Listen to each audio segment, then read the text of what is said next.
Morning, boys and girls. Go ahead and head up your paper. Today is Monday, November the 9th. And I want you to continue working on your iExcel action plan. Don't forget to drop those screenshots in Canvas.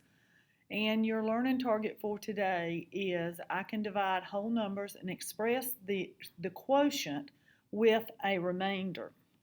Okay, so let's go ahead and get started and talk about what division actually means. Pause the video if you need to write down your learning target.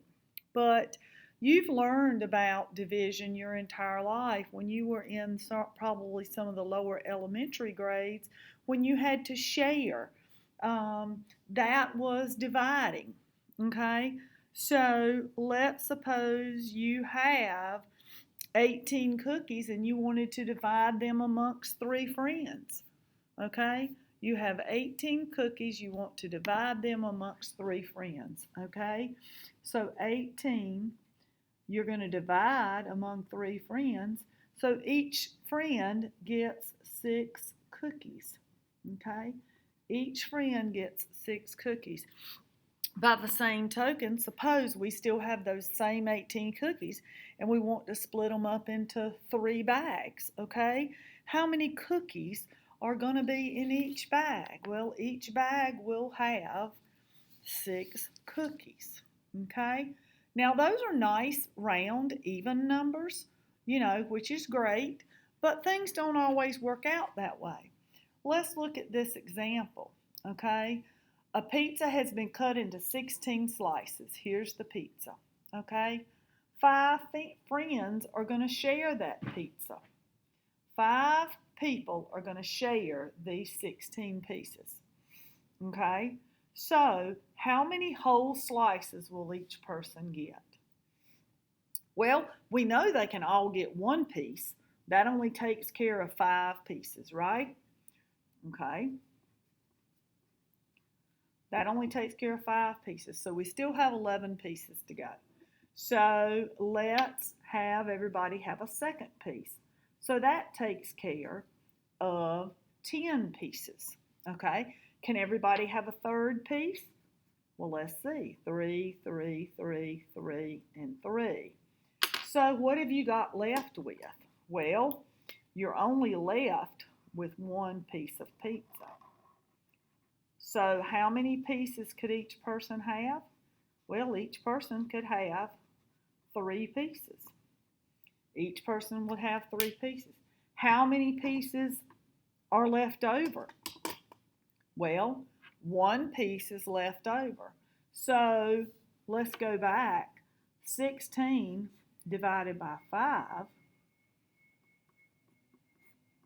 is 3, remainder 1. Now, you probably did this when you were in elementary school, okay? And why is it 3 remainder 1? Well, because 5 times 3 plus 1 equals, 5 times 3 plus 1 equals 16. 5 times 3 is 15 plus 1 is 16.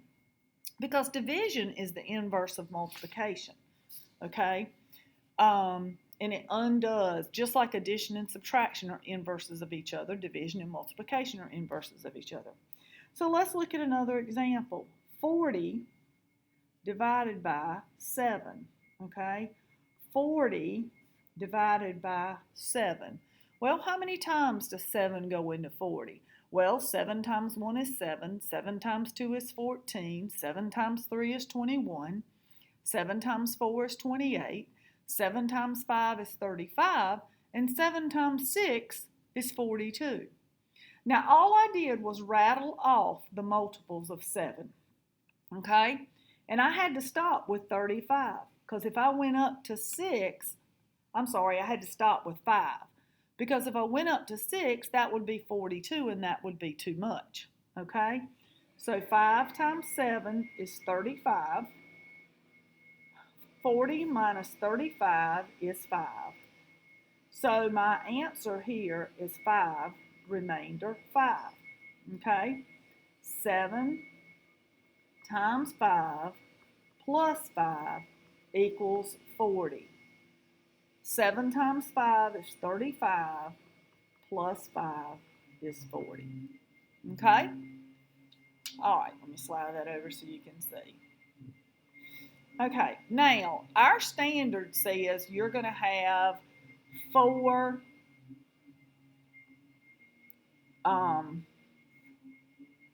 a dividend with 4 places. Okay, so I want us to start working with remainders.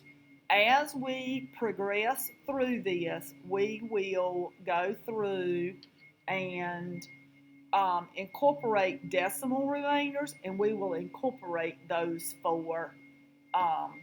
those dividends that are 4 places. Okay, thanks. Have a good day.